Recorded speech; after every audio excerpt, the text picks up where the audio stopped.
a lot, if at all. And so that was kind of the impetus for trying to figure out some different ways of doing things. And that different way of doing things is what we've called the Iowa Core standards-based IEPs, and for our purposes, a pilot. We're still learning. We're still writing the cookbook in terms of how this will work. But we'll give you some big picture ideas in terms of, what are the cornerstones of our work.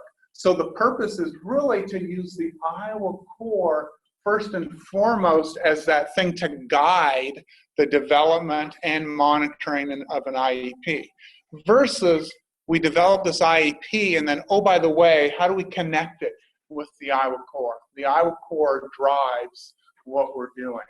And again, so what? So we can continue to hopefully increase our odds of closing the achievement gap.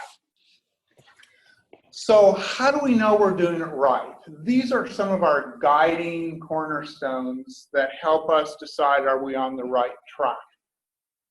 First one, assessment. We use assessment in instruction all the time.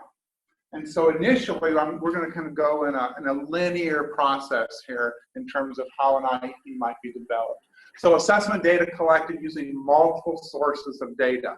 We want classroom data. We want data that happens in all, that we collect in all environments for a particular student. It's not just formal tests, but probably the most important data that we get on kids so that we can develop plans for them happen day in and day out in response to kids learning the Iowa Core. IEPs are based upon students' needs.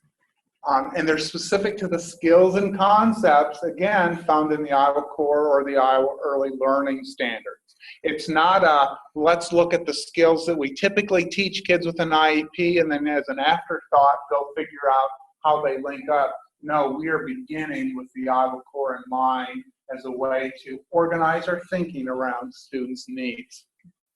And this isn't just identifying student needs so teachers know what these needs are. We need to get the students involved as well. So how well do students understand what their needs are?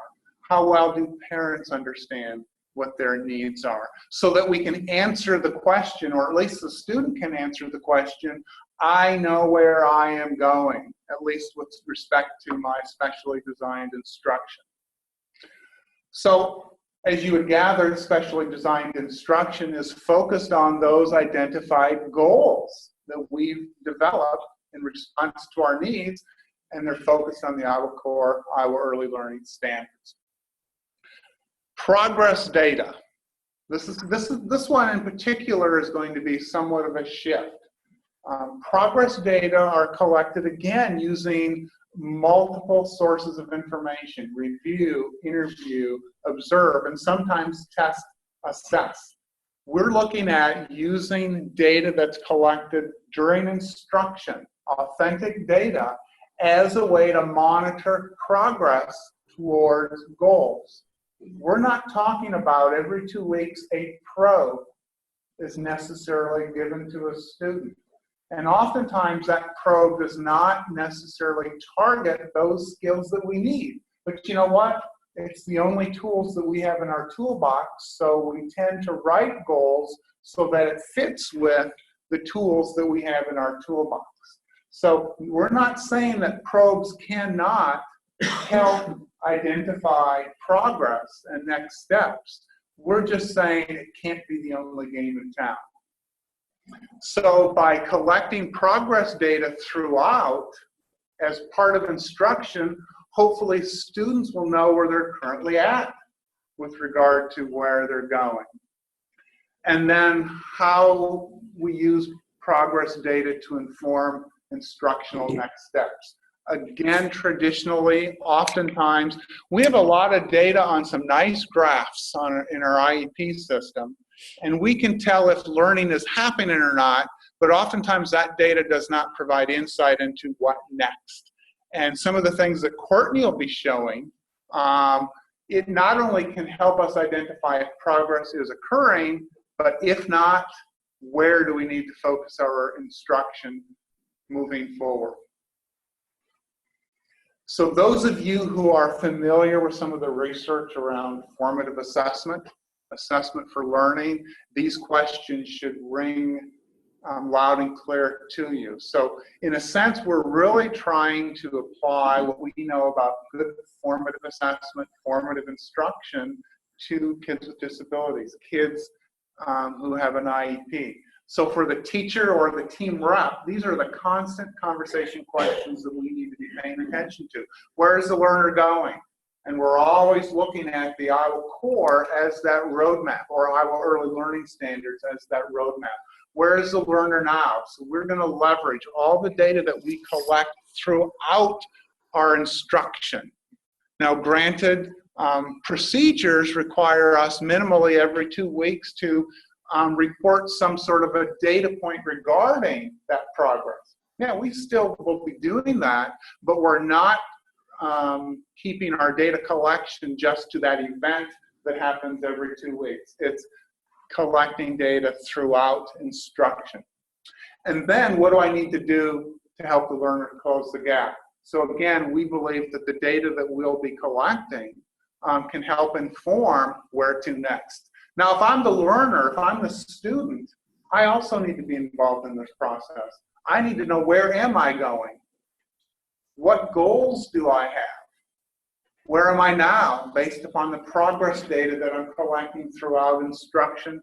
And if we don't also involve the student in thinking about how they can be part of that movement forward, we're not going to get the most bang for our buck that we could. So here are some of the benefits that we've seen so far in the formal 2 years that we've been working with team reps and collaborating teachers out in the districts, because we can't do this without the help of teachers in your districts. And so we've worked with some very talented individuals who have been wanting to do something different. The current process that they were employing just wasn't helping them best meet the needs of kids, and so they're in it with us. So benefits of the work, well, it's bringing all educators closer to the Iowa Core. It requires always having conversations around, how do I best collect information regarding current status? How do I best instruct students so that they can learn these important knowledge and skills? And those conversations occur between the team rep and special education teacher, occurs between the special education teacher and the student. It occurs between the special education teacher and general education teachers. And it occurs between special education teachers, general education teachers, and parents.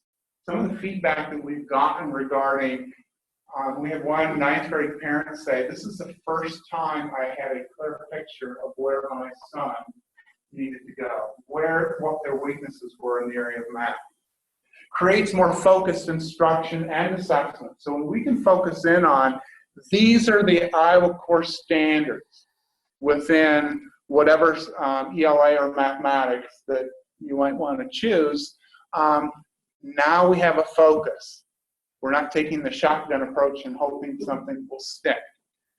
Encourages teachers to dig further into the standards, obviously. The standards have to be unpacked. So what does it mean for a student to be able to do X, Y, and Z at the level of rigor called for in the Iowa Core? Promotes good discussions with students, parents, colleagues around teaching and learning. I had already mentioned that. I wasn't quite sure how to type this one in there, because have we done any formal program evaluation studies? No, not yet. We don't have enough momentum yet. I don't believe a large enough number of kids that we're doing this with. But some of our early evidence would suggest that when all of these things are happening, kids are reaching their goals a little bit sooner. Actually, yesterday we had a meeting with some of our year one cohort, and many of them had to say how they've had to amend the IEPs because the students met the goals that they thought they would.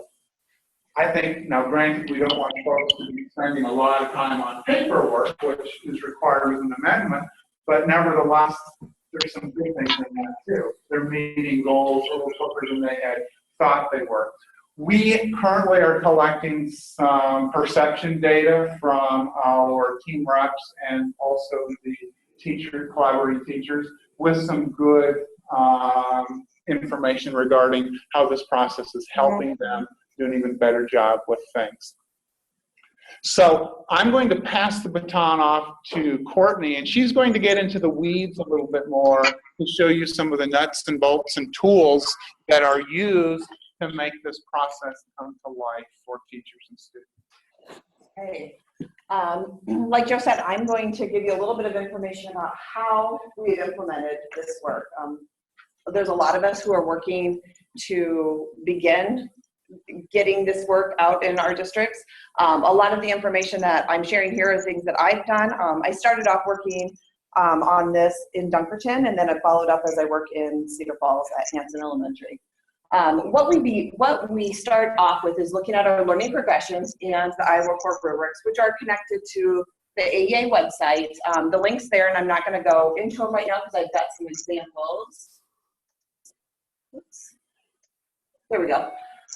So what we do is we look at the progressions, and what we're really seeing is that when you can compare grade levels, like 2nd to 3rd grade, we can see some of those prerequisite skills that are necessary for us to be seeing what areas does a student need some direct instruction in. You can see I've highlighted the 2nd and 3rd grade, and you can see that if you look at the distinguished long and short vowels when reading regularly spelled words, and then you link down to the 3rd grade, you see a lot of multi-syllable words and decoding and multi-syllable words. But you can see how a lot of the skills that are in 2nd grade are prerequisites to 3rd grade. And what we do is we backtrack. We could have a 3rd grader that we're looking all the way back into the kindergarten or 1st grade standards and seeing how, say maybe a 3rd grade standard links back to the K1 standards, and trying to identify gaps in that instruction so that we know what to teach. The progressions is one strategy to do it. The other way is we compare two rubrics side by side. They do the same thing. So you can see I just included an example of the 2nd and 3rd grade rubric so that we can back map that way as well. Math progressions work a little bit different, but they do have the same purpose. I don't know if anybody remembered seeing this horrible map that was distributed a while back. It was very long, it was on paper, and but it did connect the standards, and you could back map that way. But what's really nice is that they have created a like a back mapping electronic version of this back mapping process, and that's at achievethecore.org. And so what you do is the same way that we would use our learning progressions in ELA, but it allows us to look at a grade level standard, and then you can look back, you click the mouse and find the prerequisite skill, click the mouse, find the prerequisite skill. And so you can see how perhaps your 6th grade standard will link back to, it could be a 3rd grade standard that the student is at independent level with. But we can connect the student's current performance to the grade level standard. Have you guys seen this back mapping tool? Okay, so that's another tool that we're using to be able to find out a current level of performance. So you see one of the benefits that we talked about, it encourages teachers to really dig into the core. These examples of having to back map and find those holes forces individuals to roll up their sleeves and get into the core. So how is this different? Like Joe was saying, that it really requires us to sit in and look at the skills. We're not necessarily always looking at digits correct per minute, how our students are able to solve on a 2-step word problem. Some of those things that we have traditionally used as IEP goals and ways to monitor what a student's current level of progress is. This is an example. This is a real example that I used on an IEP of a current level of performance. I'm sure, can you see okay? So what you can see in this current level of performance, Grace has strengths in the areas of counting and cardinality. She can compare numbers, count to 100, and solve early word problems. And as it goes on, we're talking about decomposing numbers, finding numbers to make 10. Whenever she's adding and subtracting, she's not yet automatic. And then we were talking about place value. And does Grace know that whenever you make 19, that it's 1 10 and 9 ones? All of these skills are really foundational to be able to be moving up like into second grade, third grade, whenever the expectation is to add and subtract with regrouping. And if they don't understand that 2 that they're taking a 10 from is a 10, really being able to understand math the way that they need to is going to be so much more difficult. Within this work, we're really seeing number sense, and we are including number sense instruction within our goals, within the numbers and base 10 standards. So that's an example about how our current level of performance is, and so we can use the information of the current level to be able to teach to those skills to be able to close the gap. So here's an example and I do have the official ones linked down below so that you can see them in a little bit more detail. But you can see here that the kindergarten math rubric and the first grade math rubric, I have color-coded them, and these are things I use every day. I use this information whenever I do my initial evaluation, so I can really talk to parents about, hey, this is where your student has strengths, this is where your child has needs. This right here is the area where we're going to write the goal, because we see how this area, and if we really hit this area, that's going to support the connection to the current level or the students' grade level standards of where do we want them to be. So we're really targeting those areas. So you can see this student, for example, and I did not include the first page on the PowerPoint, but it is there in the link. The student was proficient in all of the kindergarten standards except for, I believe it was some of the decomposing numbers and the numbers in base 10. And you can see the first grade, the student was primarily red. There were a handful of green areas, I believe, might have been counting and cardinality, but then also a lot of times I'll see some green areas where maybe they just had that instruction in the classroom, or maybe that's the area where the gen ed intervention was put into place. I'll see some improvement in that area. But what we decided for this student is we decided to have our direct instruction, I believe it is in where the yellow is, and I think that's to make 10, and then also the numbers in base 10. So it is very visual whenever you can show it this way to families of, hey, this is where we are seeing the need. You could also see that there was the discrepancy because, hey, this is the kindergarten standards. Your child is end of year first grade. We see a significant discrepancy here, and this is why we want to provide specially designed instruction in this area. Courtney, there was a question, and I'll try to paraphrase it. I think it was around how do we use results from the Iowa assessments within this process? And I would initially answer that by saying, yes, kind of, sort of. Yes, in terms of answering some questions regarding discrepancy, maybe from peers, but not as a piece of data or a primary piece of data to start back mapping and having conversations around skill deficits. Iowa assessments just are not fine-grained enough to do that. You still have to roll up your sleeves and get at this level through your screening and diagnostic assessments in the classroom. So I don't know if you want to add anything. I would say Iowa assessments for me, when I look at them, it's kind of like a, oh, yeah, they say the same thing as what we're seeing here. It's a confirmation of, okay, you know, if they are performing at a certain level on Iowa assessments, if that information also validates what we are seeing within our grade level standards assessments and what we have done through our assessment process, it's kind of another confirmation piece. Now FAST we use for the fluency, but I would say that's just one standard that we're looking at in the area of foundational skills. That FAST is just one little piece. And that's also a piece that I will put in as a piece of data. But at the same time, we are also looking at why is that fluency low? And so that's what we really want to dig into is, okay, if that student's in the red on fluency or a reading, within our assessment process, it's okay, why?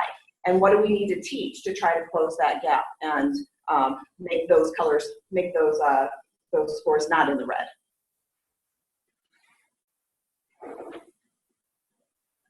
So when we have a comprehensive current level of performance, we can target what we teach based on the needs. And so I know a lot of times, you know, we teach to support the gen ed. We are tutoring the gen ed, and then we're doing this progress monitoring on the side to see if we're making any progress on those skill areas.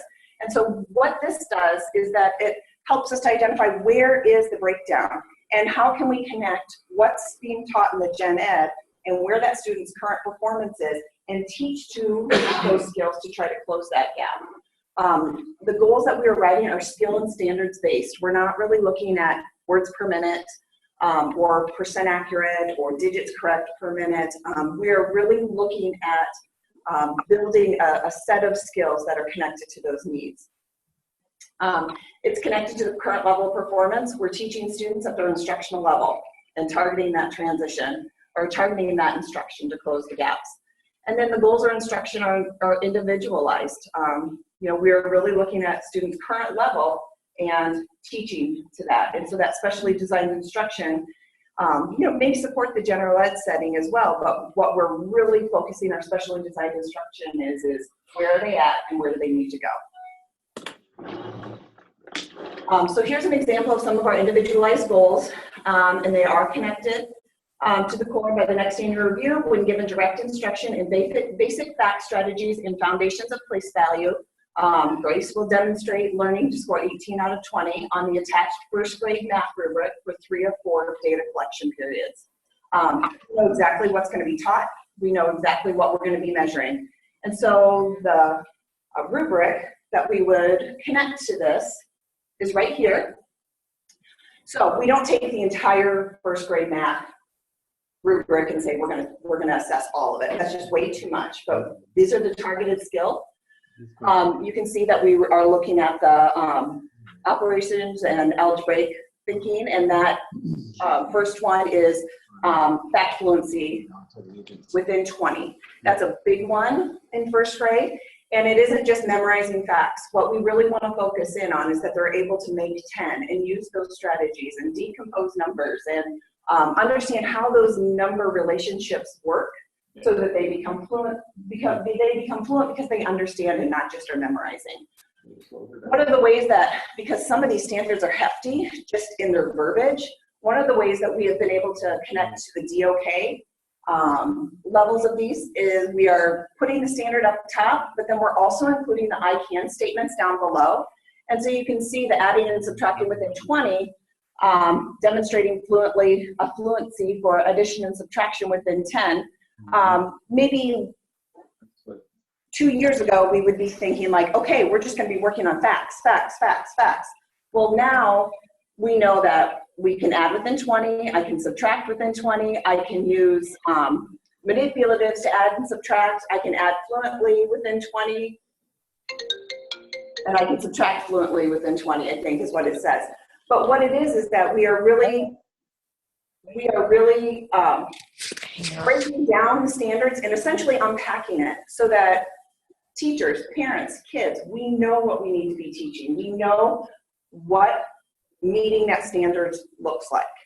So it's not just that drill and repetition and memorization. It's, you know, are we using these skills to be able to meet those I guess those little I can statements or the components of the standard. And not only does it help break apart the skills, but these I can statements speak directly to who? The student. So now they're part of the equation as well. And they can reflect and on where they're at. I know some ethics. Do you think, do you see like I can statements finding their way into the IEP as part of that goal and writing their individual goal? Well, I think you absolutely could, and include students within that. On the rubrics that the kids are using, on many of them that I've written, instead of I can, I'm putting the student's name, like, you know, Billy. Billy will do this. Billy will do this. And then it is connected and it is theirs. But on the rubric that's attached to the IEP, the teachers we're using putting names in. Yeah, I just think for consistency, especially if we're going to start that within the TI process, the agenda teacher to see that. Mm-hmm.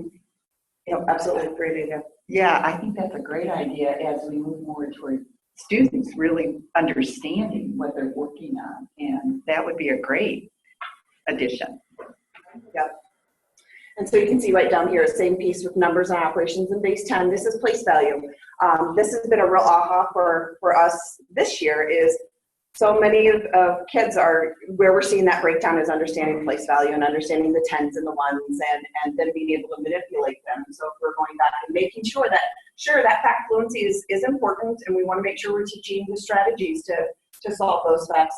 But we also want to make sure that they're understanding that higher level of numbers in base 10, place value, because that's only going to build, once they get into second and third grade. And those foundational skills are so important. For kids who are like on alternative assessment, showing huge discrepancies. Mm-hmm. The first grade example, currently, I have a third grader on alternative assessment. How would you see that?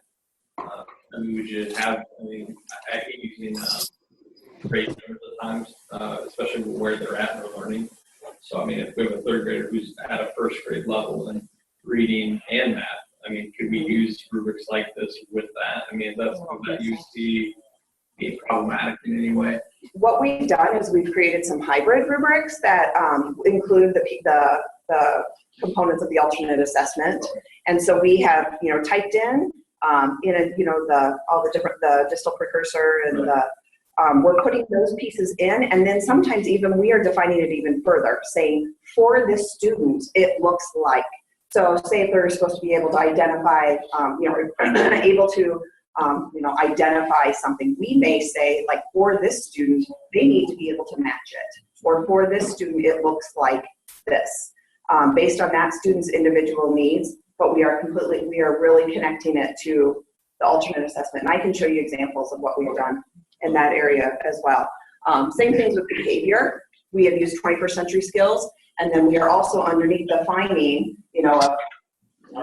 it's able to learn collaboratively. Well, what does that mean? So sometimes we're saying for this student, it means that they are able to work in groups on, they are able to work collaboratively during, work time within the classroom. And so then our instruction is going to be, okay, how do I take turns, and how do I make sure that I can accept somebody else's idea? And those are the pieces that we are instructing. But as far as that rubric, we are defining it so that it really is connected to what that student's needs are. And all these rubrics, at least logistically, are on our website in a Word format, because we want folks to go in and be able to, like you said, you might have an older student who's working on some pretty low grade level foundational skills, and they see first grade on there. Get it out of there. You might see that you need to add some other skill sets from some other, like dynamic learning maps or alternate assessment goals. Toss them in there.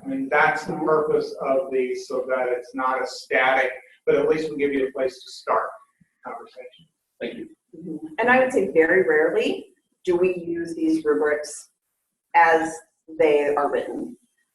We include the standards up there, but we are always cutting it apart. We're targeting the standards that we're working on. We're defining it specifically for that student.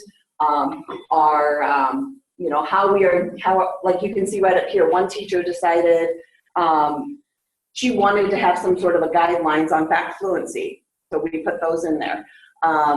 We are making them very much individualized to that student, and it certainly is not one size fits all. Print them out, here you go, let's monitor. That's not how it works at all. They are very individualized and connected to what our assessment is saying and what we see that instruction needs to look like, and what outcomes we want to see happening. Oh, and just so you guys know that the rubric, like in its entirety, is connected on there as well. There's a link there. So this whole progress monitoring, this is a whole change in how we think of progress monitoring. We are really trying to get away from Probe Friday, where kids are given just their reading probe or their math probe, and there you go, we need to see where you're at. So many teachers have talked about problems with kids, just they're not doing them. They don't want to do them. We're seeing behaviors related to it. Sometimes are we really seeing kids' best effort connected to them? And there are times where we might want to do an assessment like that, but what we really want to do is evolve to using that ongoing formative assessment to be able to get information from the general ed and the special education setting that are connected to those areas of need to be able to gather progress data. This is going to look a lot more like a portfolio with our progress monitoring. It's not just probes from every 2 weeks, but what we are looking for is, okay, what is the gen ed time test look like? And okay, what is my observation data say from my specially designed instruction whenever we played a math game where we were working on counting or adding and subtracting within 20? And what did I see whenever we have an exit ticket and we are having kids answer these questions, addition, subtraction to 20? How are they doing? So whenever you can gather information from the general ed who might be working on, it might even be a similar connected standard, but a lot of times at least K-6, they're very close. You're always working on some of those foundational skills. So if we can get that kind of information, we get information from, real, like, authentic, playing a game, exit tickets. I mean, this is real stuff that we are able to gather from our students, that we're able to see how are they understanding these concepts just in a very natural state. And we're writing them down, we're collecting a piece, making a copy of it and throwing it behind our rubric. And then whenever we need to look back on, okay, how's the student doing? We have lots of information that naturally happens throughout the day, which may include some time test or probe that was done, but that isn't the only piece of information. So the big issue is, oh my goodness, how do we do this? And how do we manage it? And I'll be honest, that's been the biggest challenge with our teachers is, how do I keep track of all this stuff? How do I make sure that I'm doing this within every 2 weeks? How do I monitor the information? How do I make sure I'm testing all these standards? Those are the big questions that we've worked through the last 3 or 4 years. So far, most teachers have had the most success whenever they have a binder. So a clipboard for each student. One teacher that I worked with color coded them. So let's see, I think the yellow was employability skills. Blue may have been math. Pink may have been reading. And so she knows that, okay, I got to, quick get Johnny's clipboard and switch over to the pink sheet and get everybody onto the pink sheet. So whenever she's teaching, she can easily just kind of sit and make a note if she wanted to do that. Same thing, if she wanted to do a concrete kind of an assignment, she could grab that, link it on, paperclip it to the pink sheet, and she knows that that's reading data that's connected to some of the goals that she's working on. Then what they do, usually at the end of every 2 weeks, this is also very individualized. Some teachers do it every week because they don't want all that paper, and they want more space to do writings, but some teachers will do it every 2 weeks. Some teachers will do it every week, some every 2 weeks, but then they transfer their information into a binder. And so some teachers have a binder that has one binder for each kid. Some teachers have a binder that has, tabs for each student. That is, I would say, it's the biggest challenge. But if we give teachers ideas on how they can manage it, it's really, they've been able to take off with it. But so then whenever they go back, they have to write the annual review or do the reevaluation, they're able to just go back and look through the data that they've collected over that time. And so that's essentially it in a nutshell. But I will tell you, I've been involved with this project for 4 years, and I think that every 3 months we come up with a new aha of how we can make this smoother, how we can streamline it, and how we can learn more about how to implement this process. But I do think it's good work. I think it's good for kids. It's good for our relationships with our families. I've had excellent conversations with the teachers I work with. We are really thinking about the core. We're thinking about skills. We're talking about skills. We're talking about instructional strategies. And so it's been a great experience. We have applied this process from kindergarten through high school. We are working with a lot of teachers at the elementary level, but also working with a group of math teachers in high school, and they are doing some nice things. It's probably easier in the elementary levels just because of how the courses are organized and who's responsible for instruction versus when you get to secondary, you have schedules. But we have a team of teachers actually from Bettendorf. We're actually collaborating with different schools from not only within our AEA, but around the state. And they have just done some amazing work at the high school level in the area of math. And next year, they're going to start to tackle more the ELA. So is this hard work? You bet it is. This is not the easy way out, but it's certainly a way that I believe we have better focus around targeted needs of individuals. And we're crossing our fingers that this will be helpful in connection with a lot of other things we're doing to close some achievement gaps for all kids. We focus on special education. Someone over there mentioned that GEI, made a reference to GEI. The same thinking can be applied to kids who are problem solving and looking at movement between tier 1, tier 2, tier 3. I'm currently working with a high school English teacher and this is a senior honors class, and she is using the rubrics as a way for kids to self-monitor on the different standards that she is teaching.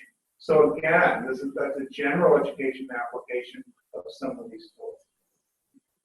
And I would say, oh, go ahead. No, I have a separate after that. Oh, okay. And I would say I haven't found an area that we haven't been able to make it work or we figure something out. We've done, like I said, these hybrid rubrics where we've connected goals from early childhood with the early learning standards. And then we've also, connected some of the early kindergarten standards, say maybe counting and cardinality. But, we also want to include like shapes and stuff that are found maybe in the goals.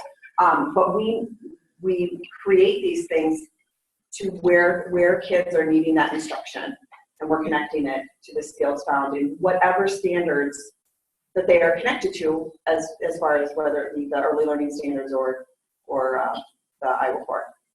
So one of the things, Courtney started this work for my district several years ago, actually before I got there, but one thing we're running into now that I have a question about is record keeping. So if we have to keep that stuff for 3 years or 5 years, we're looking at doing like a portfolio room. But then when we have training the population at times, when they move away, we've been sending that portfolio, but what are other districts doing? Are they scanning stuff and trying to keep it digitally? Or are they keeping a room to copy and scan and keep track of? I think there's a lot of scanning. Yeah, it's what it's scanning and holding onto it digitally. Yeah. We're doing a lot of that at the AEA. Yeah, I'm fearful that we don't have some record that we should, because we send it and And when you think of, yes, that is a challenging side of things in terms of managing all the data, but also if we think about comparing what the picture we tried to paint in the last half hour or so with how we had traditionally done it. So traditionally, we, in the worst case scenario, might be making a decision based upon one data point that is reflective of a Probe Friday. And then we may take 3 of those Probe Fridays to start looking at trends. That's the data we're using to make decisions versus, if you can think of in that same 6-week period, the amount of authentic data that's at the hands of the teacher and the student and the parent to make decisions. I think it's just night and day. Well, I think with older students, I typically work with middle school and high school, and they really are bucking doing the probes, and you get such inconsistent performances that you're starting to wonder, what can this student do? So if you can take, and especially I work a lot with writing, and taking writings from other classes to make judgments too. That helps with not having to sit and write a paragraph or write an essay every 2 weeks. Have you had any schools call you and say, what is this? No. I just wondered, because like Joe says, most of them are doing the Pro Friday, and they get something like this, and, you know, I think that would be a little intimidating. Some teachers might say hallelujah about time, and others Yeah. might then rewrite the IEA. Well, and I can't think of any that have come back to us to see if that goal changed, if they amended it when they went to their district. Joe, you mentioned using the daily work to have that continuous monitoring. Have you guys come across situations, especially I'm thinking at the high school level, where maybe a student is far behind in a particular skill where the daily work can't be used to monitor, and how do you guys handle that? I would say that that's probably where using some of the daily work can be more difficult, especially whenever, say, we start seeing that gap really increase. Yeah. You know, we're talking, you know, a lot of times it's math, but it can be any area of where the gap is much larger than just a grade level or two. And that's where I think that, say, traditionally in the high school, especially teachers' job is to tutor and just help these kids get their credits, just get them by, get that algebra requirement, you know, and unfortunately, that's where it can be sometimes. And this is where there's that real shift, is that we have got to be teaching where we see that gap. So we need to find out where the student's current performance is and teach that area. Now, sometimes in the general ed setting, I've had teachers, gen ed teachers, who are willing to work with us and have that opening and closer be like ratios, proportions, fractions, reducing, some of those things that can be pretty independent and that are just prevalent for, you know, 2 years of you know, 7th grade, 7th through 9th or 10th grade math, where it's just ratios, proportions, I can't say it, and decimals, yeah, I can't say it. But, you know, having some of those warm-ups and having those things be part of the general ed setting where everybody's having to practice. Most of the times the gen ed teacher is saying everybody needs to work on this a little bit more. So we are able to you know, get some gen ed information that way. But otherwise it is a challenge. And if you have a co-teaching setting then too, it might be easier that special ed teachers can, with those warm-ups or different kinds of assessments, do an assessment that's more at the instruction. Yes, Bobby McKissick, is not. Are you guys, can I borrow him, or are you guys deep into something? What is The class if you need. Okay, I'll meet you halfway. 2 minutes back. I had 5 new teachers this year. One bad thing about it is they become highly marketable. And you get hired away, but You'll get a by a date. but we had a whole new group coming, and some from other districts that this was waiting for. Is the majority of that learning and support come through the team rep, or are there going to be agency trainings as far as, is there enough districts that should be bigger meetings like this to send people to, or what? And Patrick, that's a great question. And actually, one of the things we're currently wrestling with, up to the current time, the professional learning that's happened through the team rep. We're starting to build enough capacity where that model is not going to work anymore. And so we're looking at how can we build greater capacity for a greater amount of people, and that might include, and I hesitate to say this because we've not had those formal conversations, but it might include having opportunities for teachers to come in firsthand for some sort of professional learning versus only going through a team rep. But again, we're still trying to learn out, you know, we still call this a pilot for a very good reason, because we're still trying to figure out what works best. And so as we're learning, that's the focus, to learn. And once we get things a little more solid, which we're moving in that direction, that's certainly going to happen.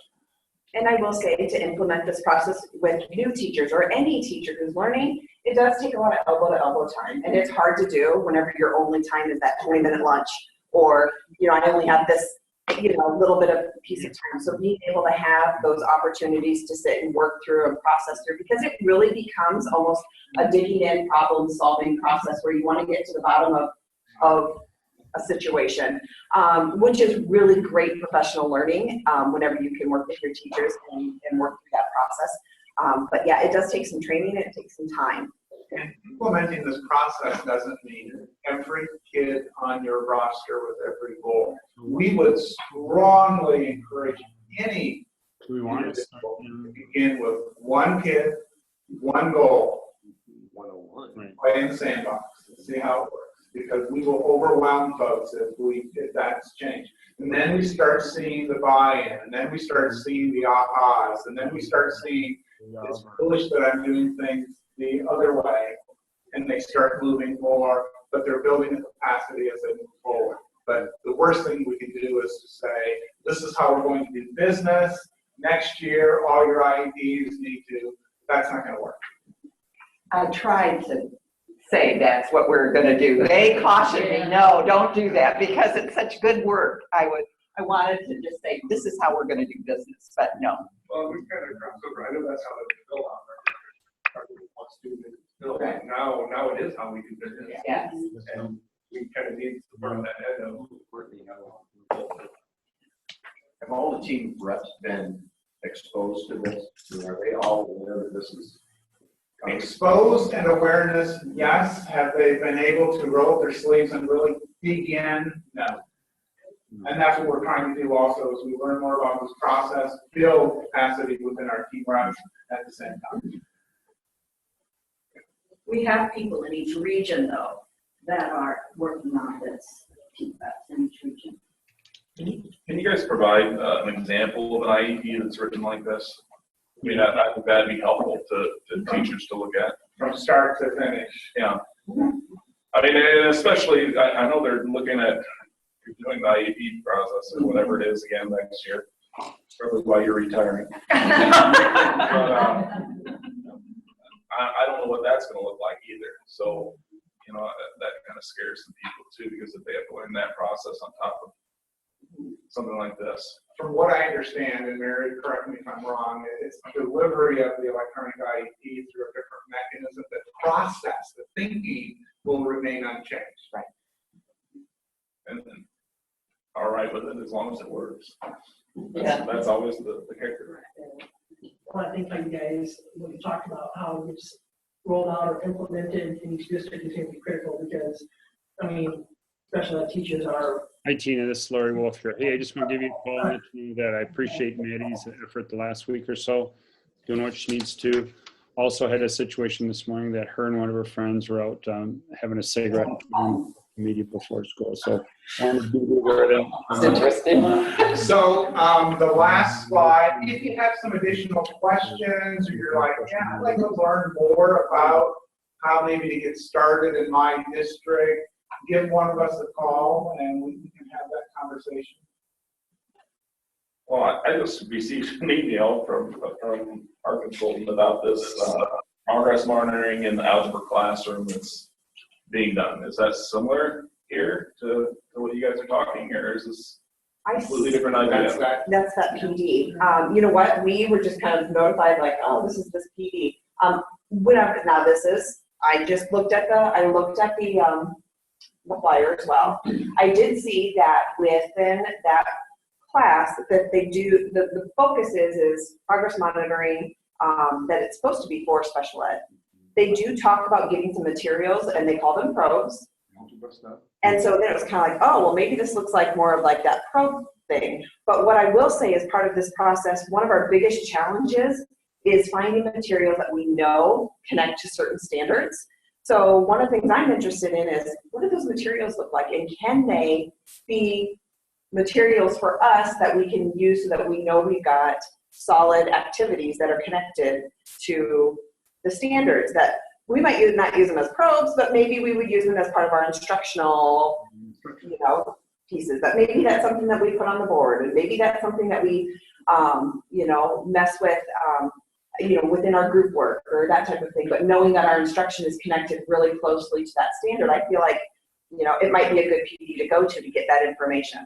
So it's currently independent of our efforts, but it might support our work. So I'm thinking about attending as well, or at least maybe seeing if one of our people who work at the secondary would want to go to see if there's some materials that would be helpful.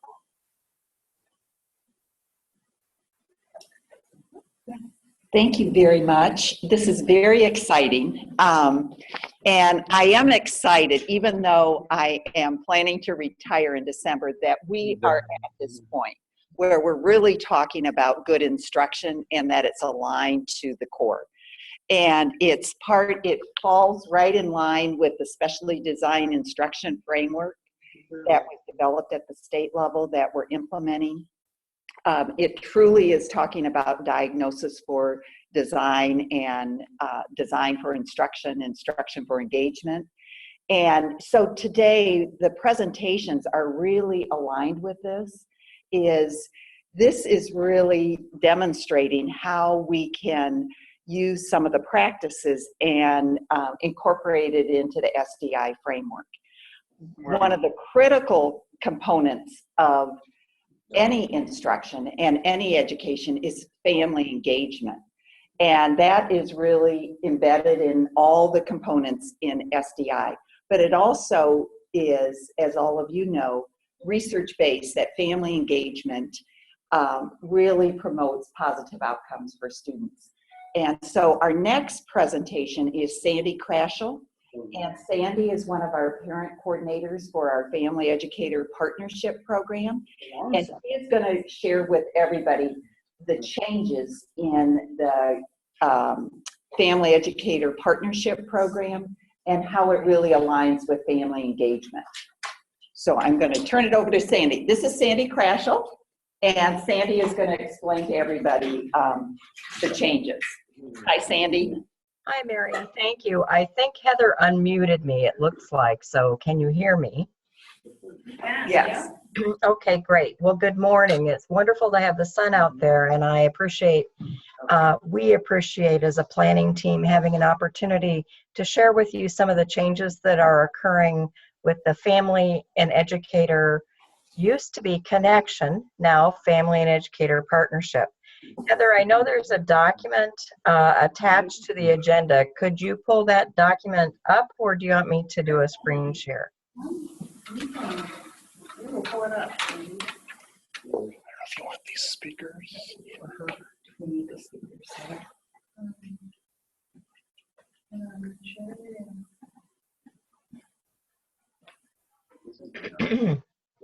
Thank you, Heather, or whoever did the magic there. This basically is a summary about some of the changes that are occurring already and are planned to happen in the next 5 years for the Family and Educator Now Partnership Program. I would hope that most of you are familiar with the Parent and Educator Partnership that we used to have, or Connection program across the state. And it's still existing, but we're just looking at a different design for that. A few years ago, we had an evaluation from an outside expert who looked at the program. And if you're familiar with the program and have talked to any of your colleagues across the state at all, you would know that the program looked different from place to place, and the services that were provided and how they were delivered varied. One of the issues that we identified was that there was no existing system, at least within the parent ed program, or not very healthily in other programs across the state, that really promoted that family and educator or school partnership.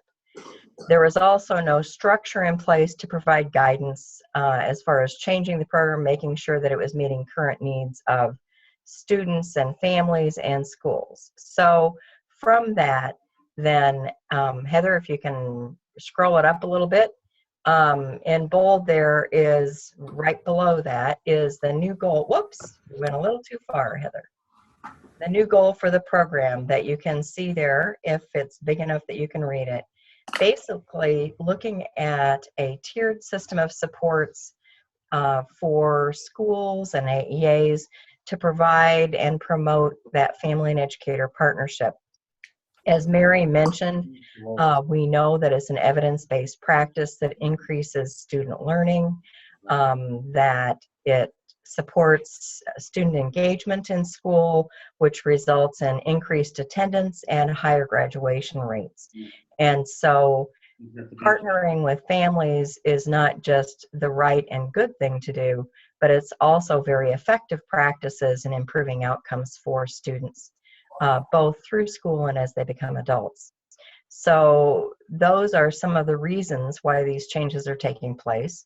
One of the things that has been set into place now is that, unlike before, we have a state oversight committee that will be reviewing how things are going in the program and making recommendations for any modifications or revisions we need to make, so that we stay current with what the needs are from the perspective of both families and schools. The composition of that oversight committee, there are school administrators, there are teachers from a variety of districts. I know Chris Hageman from Charles City is on the oversight committee. There are people representing different community providers like the Ask Resource Center or Parent Training and Information Center. There are families from across the state who are involved. So a wide array of folks. I believe, oh, isn't that awful? I can't remember his name all of a sudden. The special education director, Mary, help me with that, over in Green Hills. Yeah, thank you. That is also on that committee as well. So lots of different folks who will be reviewing outcomes from the change, the revision and design of the program and how that works. So a couple of things, the strategies in the redesign that we'd like to make sure this is kind of a preview of coming events, that there will be a statewide multi-tiered system of supports.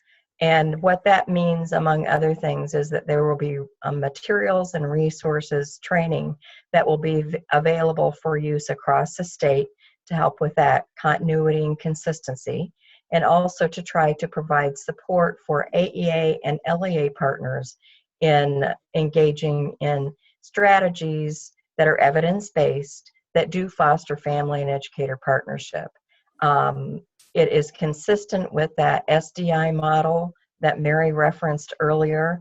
One of the strands in the specially designed instruction model right now is family and teacher engagement, and looking at kind of that dual system. It's both from the educator side and from the family side, what can be done to support that.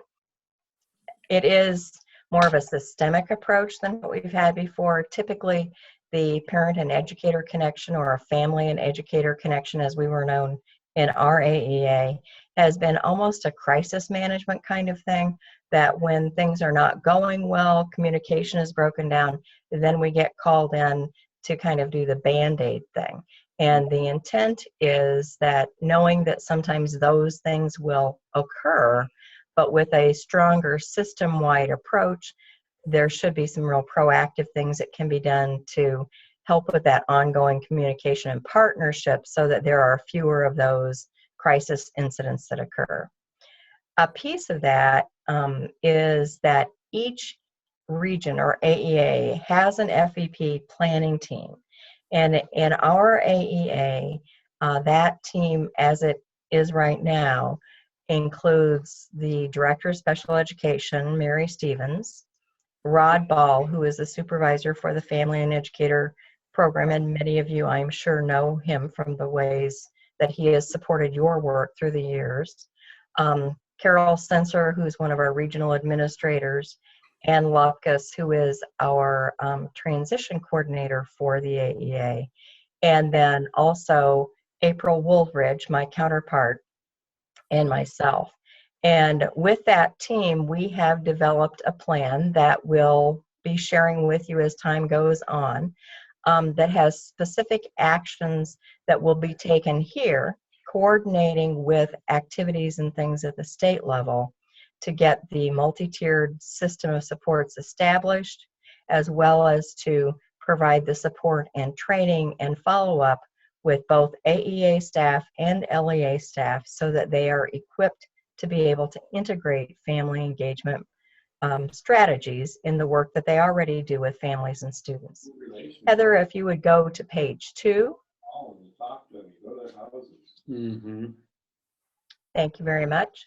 And if there are any questions or anything, I really, you would need to make sure that you speak up, because I heard a little, I don't know if there were sidebars or mumbling, but I can't hear questions, at least so far, if they were asked. So anyhow, timeline for this. We are looking, some of the preliminary work has been done, but there was a recognition that there are some infrastructure supports that need to be provided in order for this thing to happen. And so most of next year, we'll be looking at kind of the behind the scenes work that needs to occur. A central repository or website for the materials that will be available for use across the state, some development of some statewide training or support materials for implementation, that sort of thing. So that's next year during 17-18. During the 18-19 school year, we will amp up the understanding of what this system is, how to access it, what it means, get some training done for AEA staff, and that will be done at the DE and AEA level.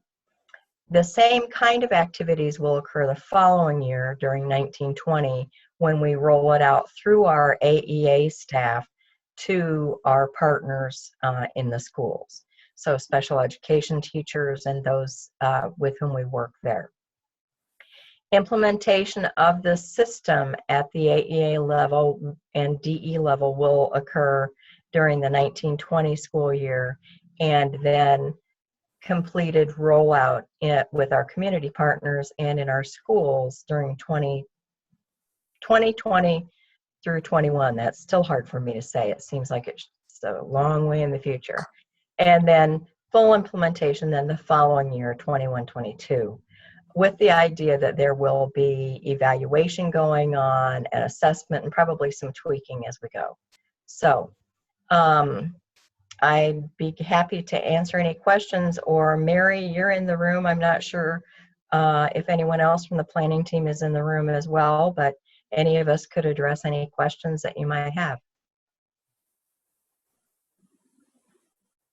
Is anyone still in the room? Yes, we're all here. All right. We're hearing you. So Okay. doesn't look like there's any questions at this point. Okay. Anything else, Mary, that you wanted me to cover this morning?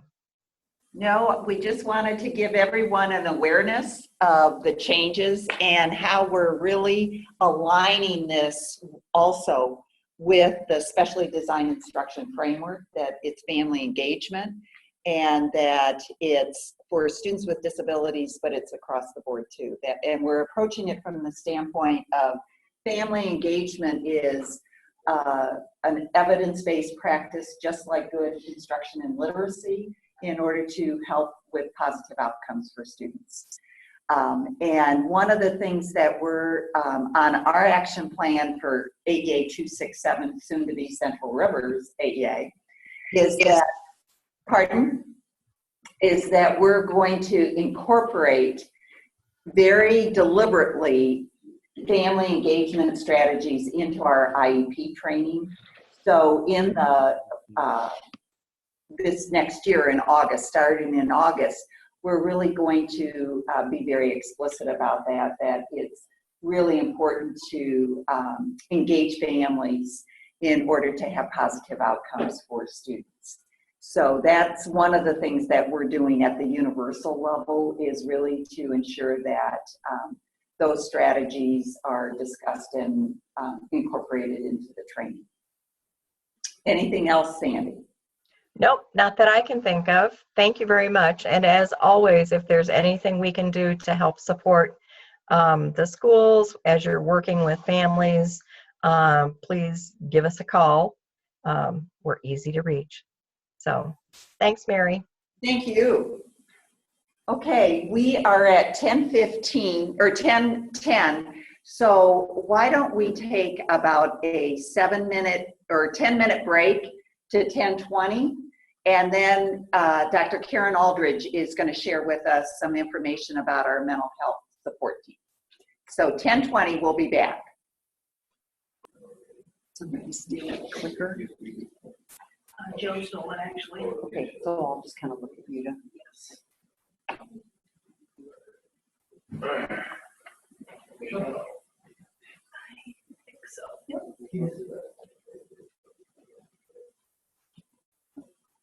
Welcome back. We're going to move on to our next agenda item, and it's really to share with you an update on our mental health support team. And Dr. Karen Aldridge is going to share the information with you. She's been very instrumental in developing the program and leading the team. So, Karen. Thank you. It's my pleasure to be here. I've always had a passion for helping children and youth with mental health issues. So our agency has really listened to a lot of districts who have said, we have kids with mental health issues and we have no idea what to do. So I want to talk today, just take a few minutes and talk about the different supports that we have to help schools work with mental health students. So I'll just have Heather pull up the PowerPoint and we'll go from there. The first piece that I really want to talk about is called a course called Mental Health First Aid. And this is a course that is offered throughout the state of Iowa, so you might have heard about it, or some people might have actually taken it. The course is an 8-hour, so it's one day, and it's really focused on first aid's really pretty accurate. It's a kind of a universal course, so if a teacher or an educator or an administrator finds that a child might be starting to evolve into some mental health issues, or they might have a mental health crisis at that point, this class is to help you know how to intervene, how to approach the individual, what to say, what not to say. So again, it's really just to help people be able to identify when a person might be having a mental health issue and how to respond to that. We do have 4 people trained in that, but we haven't really worked out a schedule for next year. So if you think this kind of universal support might be good for part of your school staff or all of your school staff, I'd ask you to contact me and we'll help get you get some training dates set up for that. Might try to do that regionally, so if there are other districts that are interested, we might do some combining. But again, this class is really very focused for universal. There's not going to be a lot of content about specific mental health disorders, what they look like, how they would manifest themselves. It really is more of a first aid kind of response. And then the second thing I wanted to talk about, AEA 267 is offering currently one class that is more specific to mental health, and it's called School-Based Mental Health Characteristics and Interventions. We have offered this for a couple of years now. We are going to offer it one more time this summer. We've had a lot of interest in the north part of our AEA again. We haven't offered it there before, but we're going to offer it again June 5th and 6th. I'm going to work with the PD department to get that online this afternoon, so hopefully that will be up very soon if you want to sign up. We do pack in 2 full days. It's 8:30 to 4:30, sometimes we get done around 4 with a half hour for lunch. But this class really does talk, even though it's a basic class, we start getting into specific mental health disorders and what they look like, how they might be manifested in the classroom, so what teachers might see, and then some interventions for working with students. We do talk a lot about trauma. We understand that children who suffered trauma do have a higher likelihood of developing a mental health disorder, so that's also a part of the class. A next step that we're going to work on this summer is develop a couple more classes, for sure at least one, and that is going to be around anxiety. We also want to offer a class on depression. And with these two classes, the reason we chose anxiety and depression is that's what you're seeing in your schools. You're seeing kids who have anxiety issues. You're also probably seeing a lot of kids who experience depression.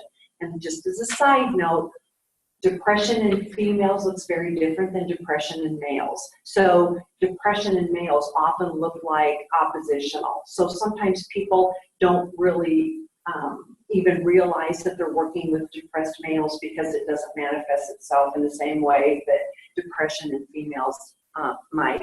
So we are looking at offering those two classes. As a part of those classes, we're also trying to help staff think about how do you assess kids with mental health? What does that look like? Because assessing kids with mental health disorders is really pretty tricky, and it's a little more difficult because I shouldn't say nothing, but lots of times the mental health, the way it's exhibited by kids, it can ebb and flow. So it's really hard to get a consistent picture about what's going on for kids.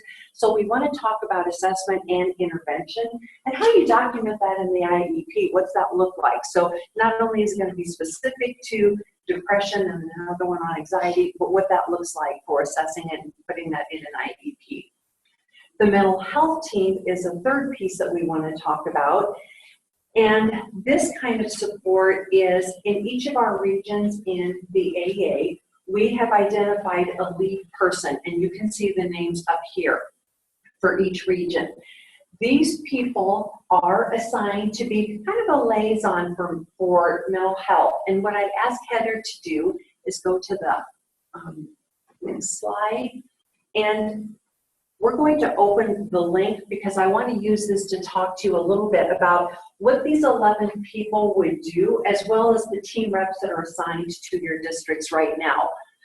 We've thought about mental health in a tiered system of support. The first support in orange is a universal, and we're working to get all team reps up to speed to do the criteria to help support the criteria you see in orange, or supports in orange. I'm not going to go through all those because I don't want to take that time, and you all can read, but I am going to highlight just a couple. So for example,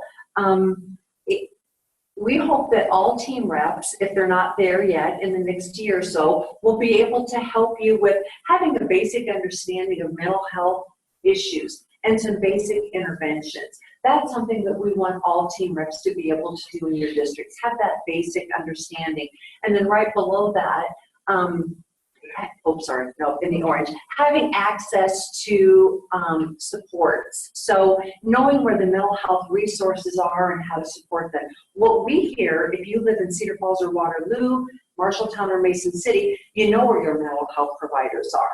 I'm in the very south in Region 11, so Montezuma, Iowa doesn't have a lot of supports. So we've created some resources for the team reps. So if you come to them and say, hey, I've got a family that wants a mental health guidance or a counselor, our staff have access to that information and we can share that with you. So that's just some universal supports that we want our team reps to all be able to help schools with. Then we move down to the green targeted.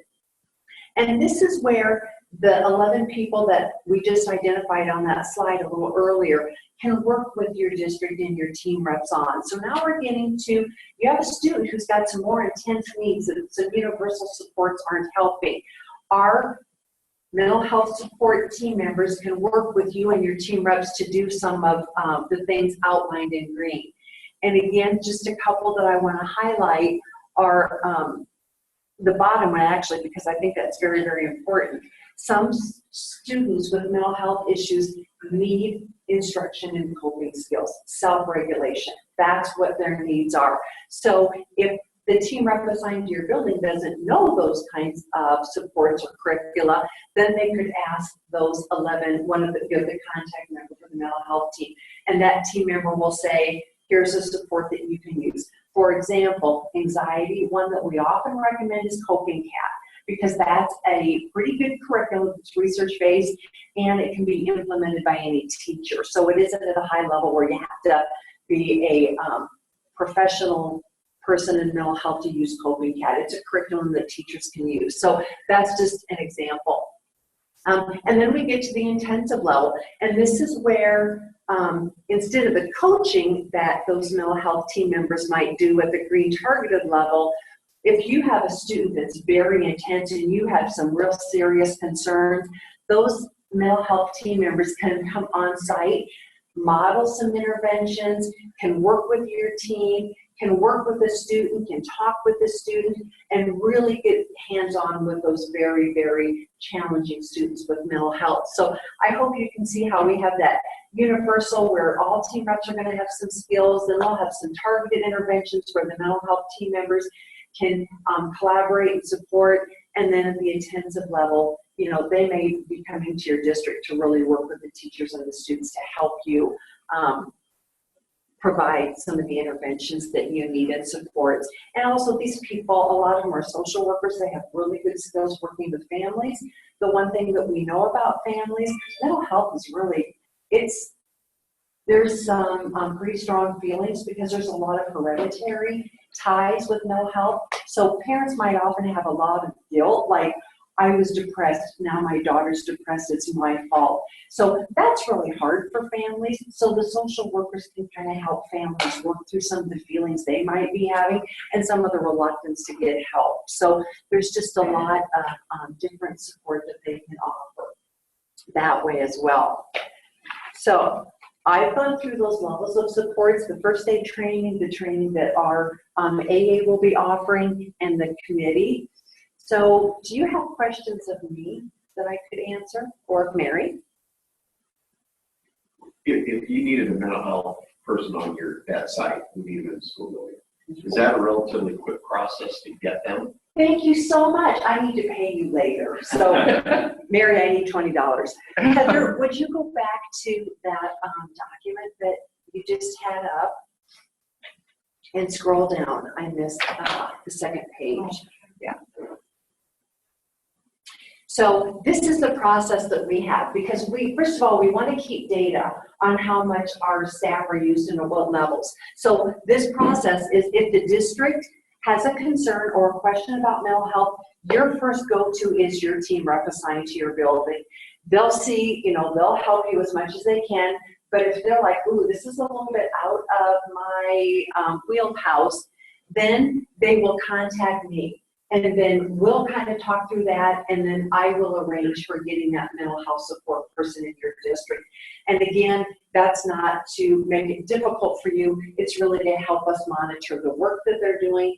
Otherwise, I hope you can understand how they might be getting phone calls right and left from districts, and it's going to be hard for them to balance their current assignment with all the mental health. And we do want to keep some data on whether this is helpful and how we can modify it to make it better if we need to. So that's really the process. You go to your team rep first. If the team rep and your district can't resolve it, or your team can't resolve it, then they will contact the RA for that region. Of course, in region 10 or 11, that's me. So that's the process. Thank you. You're definitely going to, the teams are going to be there for next year. Yes. Because I've heard rumors that maybe they wouldn't be. That maybe there were cuts or something like that. Nothing like that. In fact, this is an area we're really going to focus on. And I know, Larry, yesterday I referenced it at the superintendent's meeting, that in addition to the mental health support team, we are going to be working this summer to integrate the other teams with this. This is a very good process that Karen and her team came up with, and so we're going to try and integrate supports with respect to challenging behavior, students with autism, and then mental health. But this is the area that really consistently over the last few years, all of you have indicated to us that you needed support. And so thanks to Karen's leadership in this area, it's really, we've got a good team in place right now. And in fact, some of those contacts for the mental health committee are being asked to go out in districts. I think this maybe has been referenced in other meetings or whatever, so people are kind of learning about this process, so we are getting some phone calls. But certainly, we're really going to gear up next year with additional training and supports for all of our team reps as well as this committee. But yeah, you're right. We have so many kids with mental health issues. You know, the research is pretty clear. 30% of kids will experience a mental health issue sometime during their life, but also in school, the school years. So we know this is an issue. The other thing Karen mentioned about trauma, and probably many of you have heard about adverse childhood experiences, ACEs, and that is that training that is, we're going to support that training. It's primarily geared toward districts and local school districts. That also is, we're going to incorporate that, try to incorporate that and integrate that into the supports that we provide to the districts. But again, that research also supports the idea that 20 to 30% of students experience some trauma or mental health issue.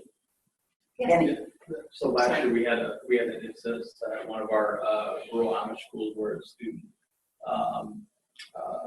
passed away through a farming accident, and the teacher actually was there and saw it. And so we had a crisis prevention team that came out and did just an amazing job to help her out. Is that thing? I mean, I know that's a very unique situation, but I mean, like for students who have like a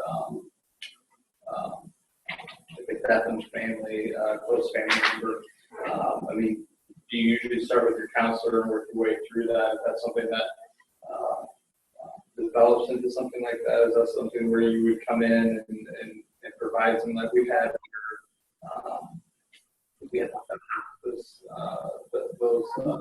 those grief counseling come in, just so there's some more like follow through with that. We've actually, you're kind of almost blending in two teams with a situation like that. Our schools often call us for the crisis response team, which Mary just talked about. Yep, and they're great, especially for that initial response and helping schools. But then we also see some kids weeks, months, years later not dealing with it. That's when I feel like our team, the mental health team, could come in. And we've done that. It's like, you know, it's been a year since a parent committed suicide, and we see some symptomatic behaviors come back because it's an anniversary date. We know that about trauma with kids at anniversary dates are pretty prominent. And so our mental health team will give some suggestions. Karen, this is Bev Plaguey. I'm one of the heads of the crisis team, and we met yesterday. And this was a topic, and 5 of the people that are on the mental health team are also on our crisis team. And so we really are working at how the 2 teams can work together. I think we had another suicide attempt in a school, and so they really talked about how the crisis team can help and has lots of resources too. So we're really working together between these 2 teams to provide what you need in the schools. And as much as what the media, I guess I'll say, often will portray mentally ill people hurting other people. People who suffer from mental health conditions more often hurt themselves. So suicide is a big issue. That's something our team has talked about as well. How do we put some resources in place? Copycat's always an issue. When you have a suicide, you know, other kids start talking about it, or kids make pacts or whatever. So that's right. Those 2 teams can really work together, but we want to help support that as well. I do appreciate that. That instance was a really rare one. But I mean, that level of response was really awesome. Yep. I mean, that was really. Yeah, I had my hands were up in the air, going, I don't know how to teach that family. I mean, one of our Amish families who sometimes don't want help working through things. But I mean, they did an amazing job. I can't remember the lady's name. I wish I could have that came out. I'll find out. We'll just say kudos to the team because they all do a really good job. Actually, but that thing came out. Any other questions? Thank you for letting me be on the agenda. We Thank look you, forward to Karen. supporting districts. Okay. Our next agenda item is really to give some updates from the Department of Ed perspective. And so Julie Jensen is on the Zoom, and we're very happy to welcome you, Julie. And Julie is a consultant at the Department of Ed, and her primary responsibility is really to support administrators in local school districts and AEA administrators who are responsible for ensuring special education services are provided effectively. So welcome, Julie. Thank you for being with us. You bet. Thank you, Mary. Are you hearing me okay? Yes. Great. All right. So it's great to see people on Zoom, and I know you've got a room full there as well. And I believe Mary has always been able to use our updates. This is the first time where your schedule and my schedule coincided. At least I could put a face with the name and giving you that support. So thanks for giving me a little bit of time. I won't take too long, but I thought it'd be helpful to give some updates from the department and things that are happening for us here. So Heather, should I share my screen, or do you have my PowerPoint? You do have your PowerPoint. I'll pull it up, Julie, okay? Okay, that sounds great. Thank you. So if we just go, what I will do is a lot of times this update includes lots of legal types of topics. And we'll start out with the Supreme Court case. And for all of you that may be interested, the link at the very bottom of this slide is the whole document that went through the Supreme Court case on Andrew versus Douglas County. And this came out of the state of Colorado. And what really happened is that the Supreme Court listened to the whole case, and they really wanted to make sure that IEP teams focus on that area of enabling a child to make progress appropriate in light of the child's circumstances. So here in the state of Iowa, and I can tell you this is Thomas May's language more than Julie Jensen language. But the Supreme Court rejected that there had to be that minimum standard of progress. But they did adopt, and they did not adopt what set a meaningful standard as requested by the family. And so what the state of Iowa is really wanting to make sure that we focus on is that appropriate in light of the child's circumstances. We want to make sure that IEP goals have the best interests of the child and are meaningful for that child. And so it just is a precautionary for IEP teams to make sure you have that conversation and that everybody around that table understands that the goals are meaningful for that child in that circumstances. And when I asked Thomas to give me a little bit more information, he gave me that link. And then he said, oh, Julie, it's such interesting reading. You're going to want to read that all.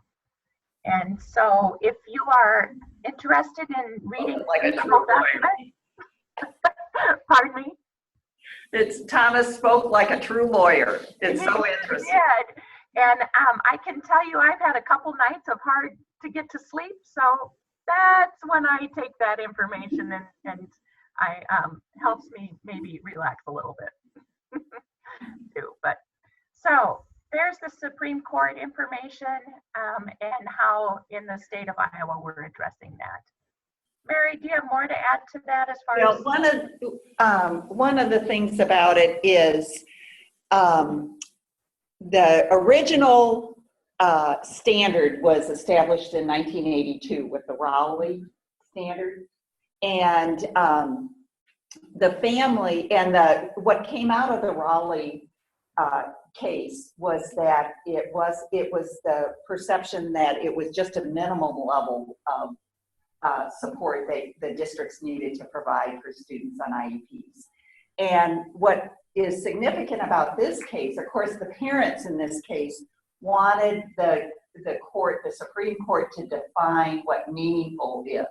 And they wanted it to be significant, that a student would make significant progress, where the Supreme Court rejected that argument. However, they did say that we are responsible to ensure that every child on an IEP, that there is data to support that the student is making progress. So it really reinforces the idea, and we talked about the progress monitoring earlier with the Iowa core rubrics, that it's very important for us to make sure that we're demonstrating that students are making progress.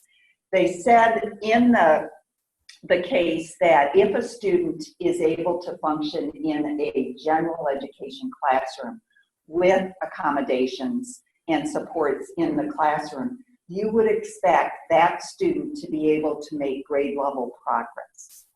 So that was what they talked about. But then for students, in light of the student's circumstances, not every student is going to be able to function successfully. So you need to then determine the progress based on individual students. But it is, and it was interesting because at the special ed advisory panel meeting at the state level, when Thomas was sharing this information, it was the perception was that families would be disappointed with this because they didn't get the meaningful standard. Actually, the parent representatives on the panel were very happy with this ruling because it really clearly said that it's not a minimal standard, that you really have to demonstrate progress. And so it's kind of, the families were happy with it, even though they didn't get the meaningful. And it's just a reminder to all of us to make sure that we're writing ambitious goals and that we're monitoring the goals in a meaningful way so that we can ensure students are making progress. Does that sum it up, Julie? It sure does, yes. Yeah, and I wasn't part of the special advisory panel, so it's nice to hear that perspective. I had not heard that before either, so thank you. The other thing about this is Chief Justice Roberts wrote the opinion on this, and according to Thomas, that's really unusual. And I thought this was I was telling my husband, this is kind of a brush with greatness, because I was given a presentation down at the AEA board conference, and I was talking about progress monitoring and that you had to demonstrate some of the terminology. And then when I read this court case, Chief Justice Roberts was using the same terminology, and I thought, ooh, that's kind of cool. But anyway, so, and it's only 20 pages, and the summary is shorter than that. So that's why Thomas really recommended us all reading it, because usually they're hundreds of pages long. But anyway, very true. Thanks. Great. You bet. So if we go to the next slide, Heather, then this really, again, gives you some current information and updates. And it sounds like you have already talked this morning about progress monitoring with the 4+ programs. What came out of the Federal Office of Special Education were 2 letters just earlier this spring. Both of those letters, and they're linked there, so people can access and read at their leisure. But both of those really are talking about that relationship of students' progress and post-secondary goals. And so we know that those transition age students, sometimes those goals are in a community type of setting or workplace setting, but it's still the responsibility of local school districts to make sure they're monitoring those goals. And so both of those letters relate to that piece. And then the other letter is also came out this spring, and that one really is in regards to notification to parents when student records are being considered to be destructed because of timelines, and if there's containing any personal identifying information on the student. So again, those are just some current resources that have come out of the Office of Special Education. Julie, to go back to the progress reporting on post-secondary goals. So those are in reference to when a student might have a 4+ program. So the IEP team determined that the student needs additional services above the 4 years. So they may be off campus, but the district still is responsible for monitoring those goals and ensuring the IEP is implemented. That is correct, yes. Yep, exactly. Okay, then the next piece, and if you would click on that link, let's see if it works.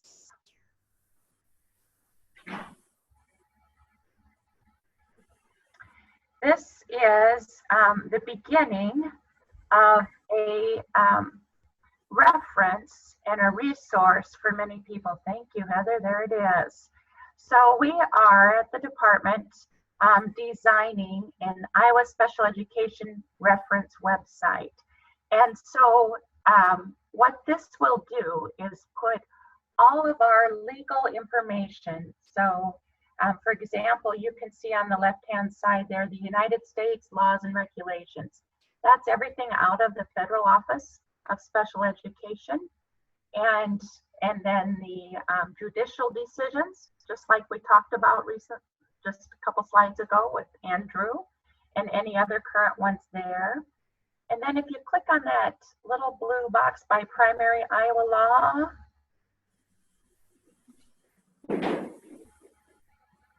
and one more click on the Iowa administrative rules. Thank you. And one more on chapter 41. There we go. So there is the Iowa administrative rules and all of the laws that are in our state for special education. So you can see this is going to be a resource that will have the federal information, have our state information, and then what's not on there yet is all of the state guidance letters. And so all of Thomas's current work, current documents that if you go on our Department of Ed website, you would see under state guidance.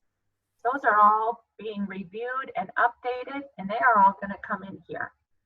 So when what I've had an opportunity to do is be in all the AEAs and supporting directors, and I might have there might be a middle school principal somewhere in the state that calls and says, can you help me understand specialized transportation, and what does that mean on an IEP? Because they may or may not have had background in special education. So I can go to this site, we can hit that search button, and we can put in specialized transportation, and we would see all of our state guidance. We'd see our federal ruling and our Iowa administrative laws, all on that one topic. So we hope this will be up and running. We just had our first meeting this week to make sure we have current documents, and our timeline for this is to have it up and running in July, so that when all the AEAs come back, staff comes back in August, and then even with perhaps SAI, partnering with them to make sure we get some professional learning out so people can use this resource. We've never had a place where we've had all the legal pieces together in one area. So we're pretty excited that we had this opportunity to get this designed. It'll have a live link on the Department of Ed website, as well as we'll be pushing it out, and the AEA directors I know will push it out to staff as well. Any questions on that one?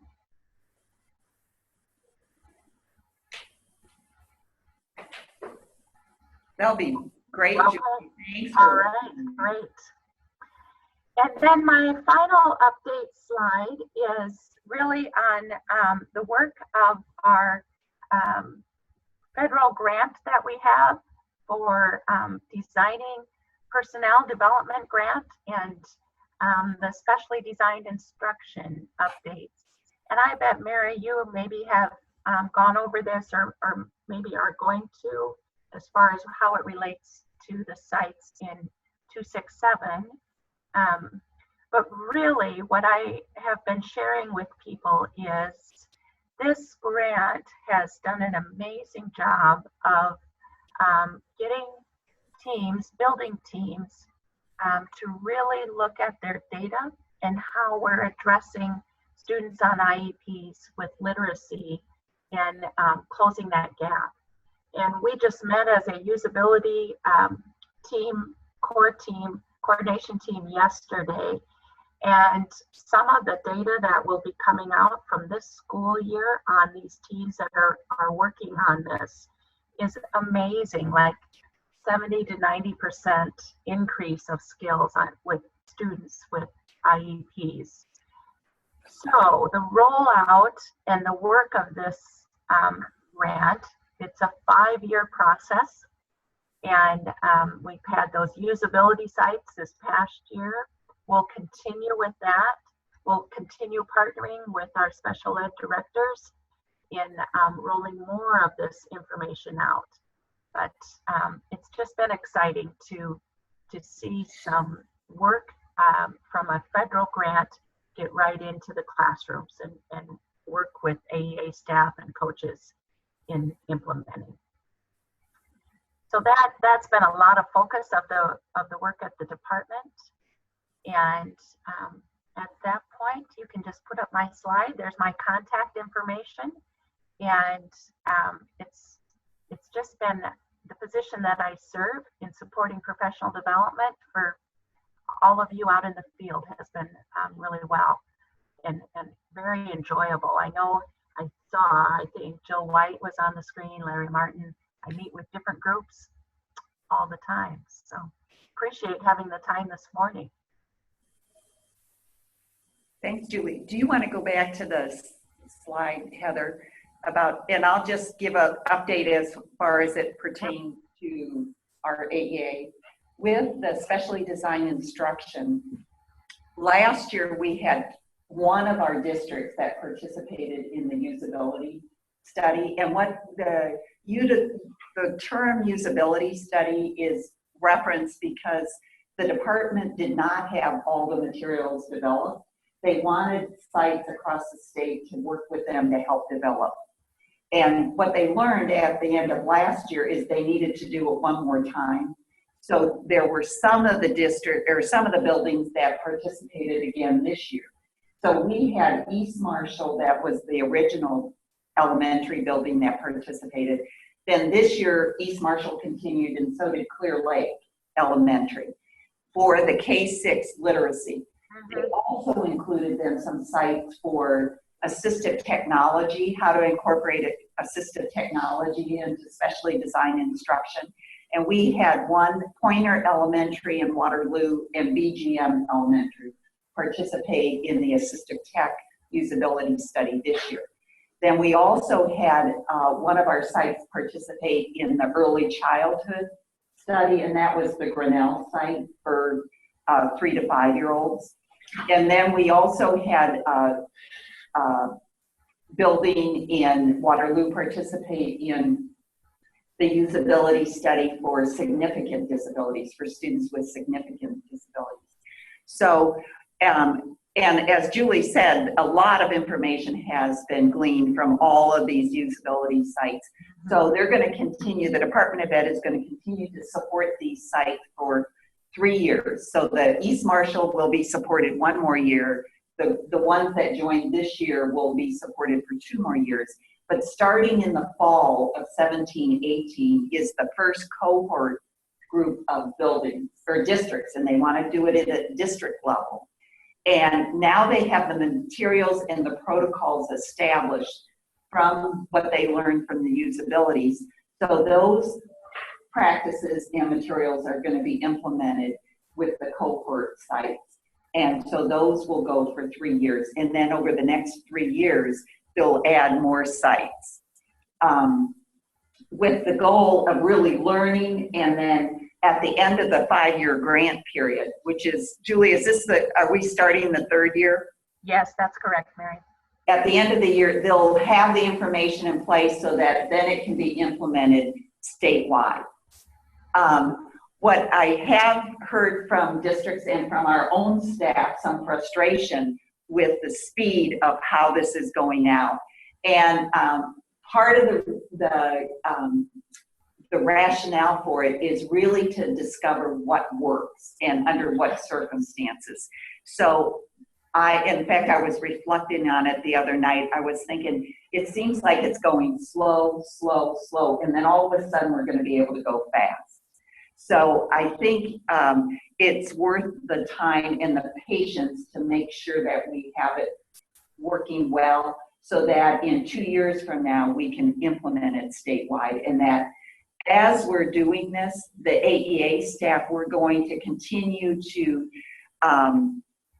provide professional learning and resources so they really understand the components of the framework of specially designed instruction, so that when we're ready to implement it statewide, we're going to have AEA staff across the state to help you in implementing it. So just to give you that framework, that it's exciting, but it does seem like it's going slow, at least for some of us that would love to see it go fast, but it will. And I'll check back in a couple of years with all of you to see how it's going. But it is good work. It's exciting. It's just like Joe and Courtney and Melissa this morning talking about the Iowa core rubrics. That fits right in with this. Absolutely. So anyway. Yep, perfect. Yes, I know that slowness is so hard to be patient with that, and I'm still learning that piece too. Yeah. All right, thank you so much for letting me have some time today. Well, thanks, Julie, for joining us.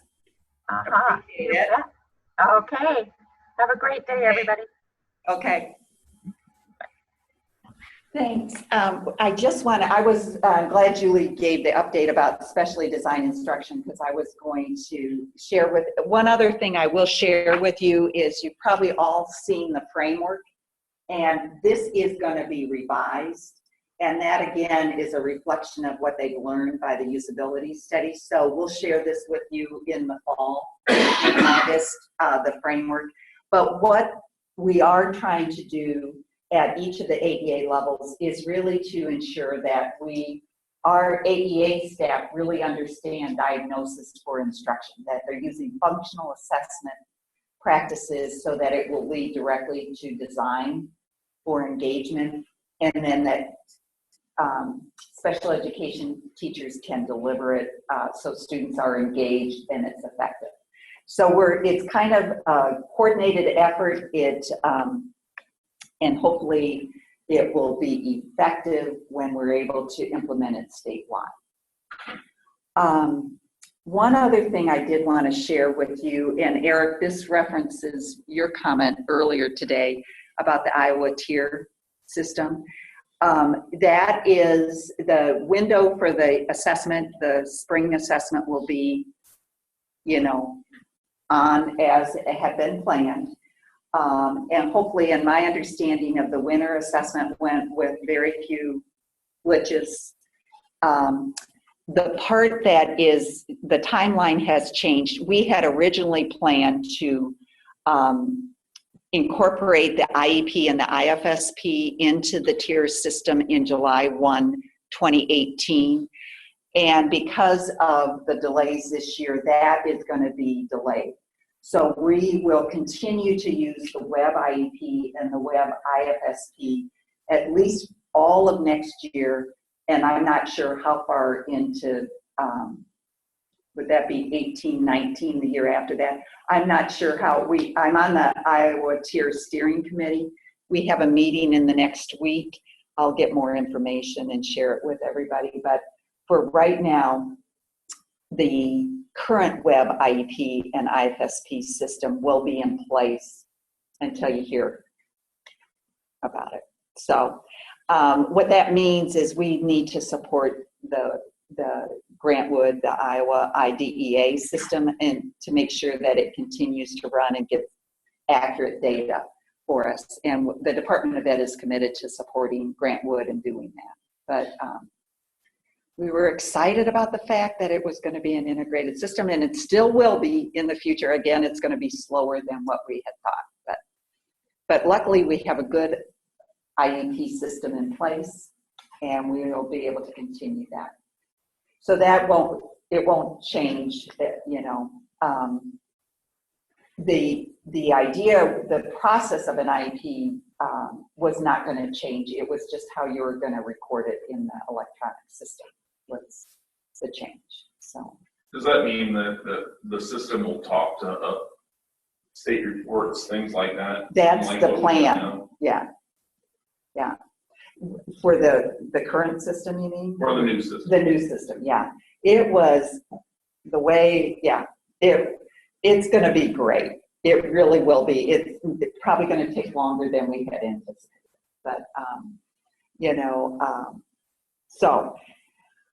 but they are, everybody's committed to having an integrated system, and so that will occur. Unfortunately, like I said, we have the web IEP to rely on while we're doing that. So that is it. Any questions or comments?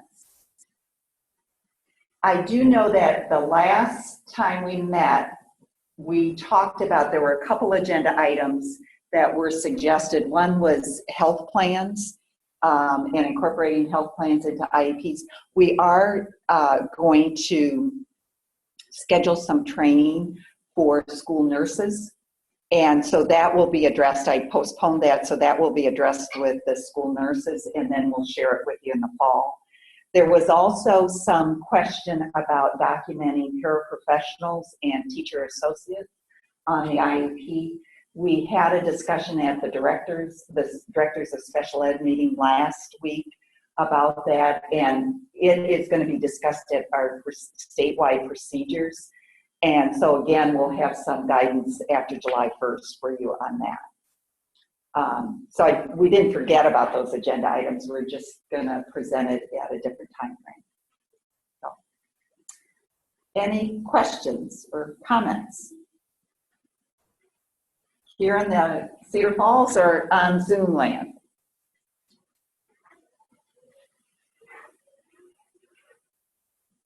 Well, if not, then thank you very much for participating, and have a good rest of the day. And we will continue to have these meetings next year. I'll work with Amy, and I do want to acknowledge Amy Knapp. Amy is the new Executive Director of Special Education Services. So Amy is here in, welcome Amy. Amy's been here, but she'll be the new Executive Director. So we'll work together about scheduling quarterly meetings for next year. So, thank you. And thanks to Heather for organizing all of this. Have a good day. Thank you. Take care.